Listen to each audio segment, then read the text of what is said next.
苦瓜平常吃的最多的就是炒鸡蛋或者是凉拌。今天分享一道不一样的新吃法，欢迎来到烟火味厨房。首先加入多一点的清水，把苦瓜表面的灰尘清洗干净。接下来简单的给下刀，把头和尾切掉一小部分，然后再对半切开。苦瓜要好吃，提前处理非常的关键。接下来准备小孩吃饭的勺子，把苦瓜的瓜子和瓜瓤给处理干净，尤其是苦瓜内壁有一层白色的膜，这就是苦瓜苦味素的主要来源，所以我们一定要刮干净。这一步特别关键，千万不能省略。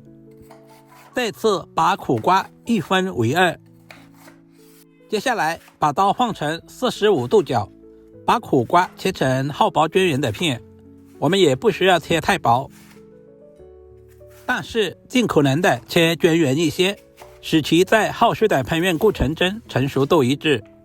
全部切好，放在大一点的碗中。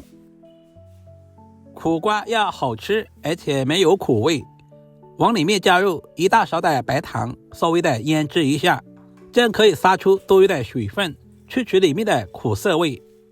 最好不要加食盐，不然腌出的苦瓜软塌塌的，而且特别咸。放在一旁腌制10分钟左右。接下来准备小块瘦肉，切成薄片。瘦肉也不需要太多，1小块就可以，我们尽可能的切薄一些，这样方便成熟。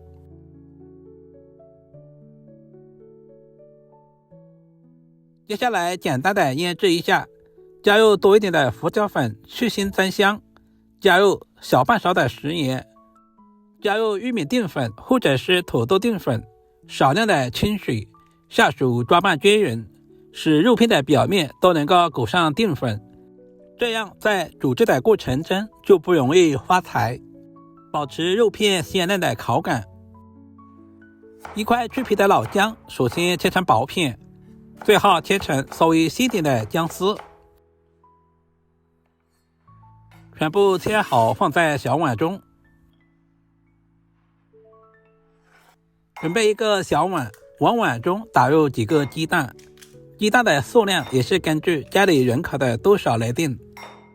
今天的鸡蛋不需要打散，放在一旁备用。起锅，加入平常炒菜多一点的食用油，油温烧热以后，把鸡蛋直接倒在锅中。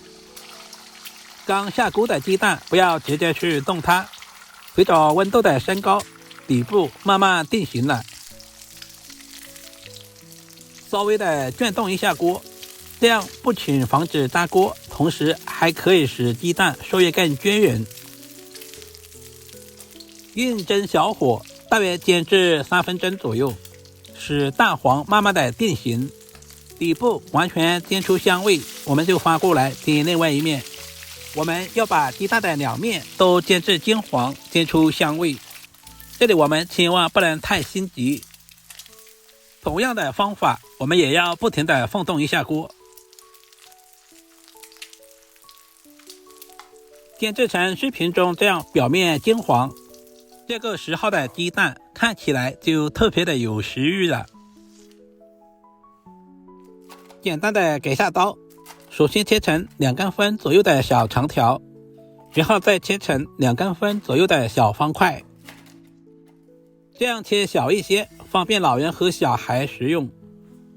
全部切好放在碗中备用。时间差不多了，现在的苦瓜也已经腌出了很多的水分，这些都是苦瓜苦味素的主要来源。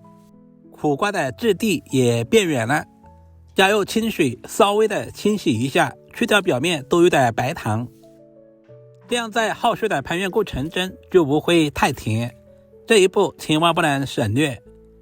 把洗好的苦瓜控干水分，放在盘中备用。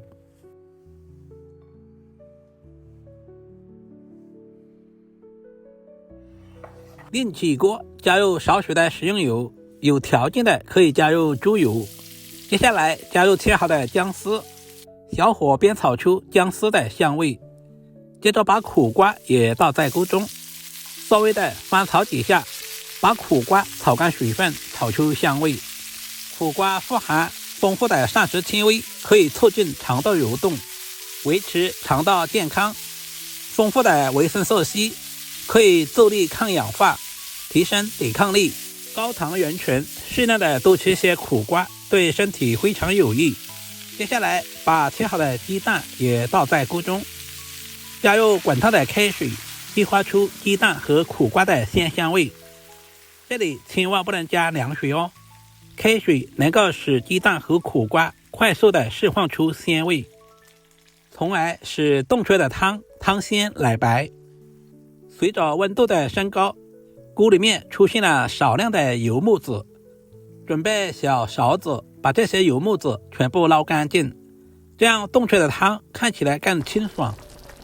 接下来把肉片也下在锅中，这里我们千万不能一股脑的全倒下去，一定要分散一点的下入，这样防止粘连在一起。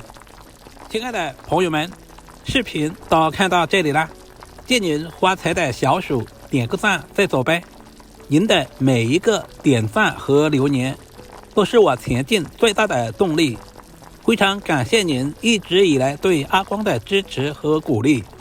接着加入大半勺的食盐调味，少量的松茸鲜，稍微的翻动一下，使调味料和食材完美的融合。全程开大火，大约煮2分钟左右，使鸡蛋、苦瓜、肉片充分的融合。因为肉片比较容易熟，我们煮制的时间千万不能太长。现在的汤汁慢慢的变成了奶白色，加入提前浸泡好的枸杞增加营养，同时搭配一下颜色，一道营养又美味的苦瓜鸡蛋肉片汤就这样做好了，是不是非常的简单？盛在大一点的碗中就可以美美的享用了。如果你也喜欢这种做法，就赶紧收藏起来，做给家人们尝试一下。最后加入准备好的葱花，增加香味。春遇润燥必喝的苦瓜鸡蛋肉片汤，鲜爽不苦，还超养人。里面加入了鸡蛋、肉片、枸杞，不仅增加了整道汤的口感，同时也丰富了营养。低脂、清淡不油腻，荤素搭配，喝着暖胃无负担。如果视频对您的厨艺有那么一点点帮助，就麻烦点赞收藏。我们下个视频再见吧。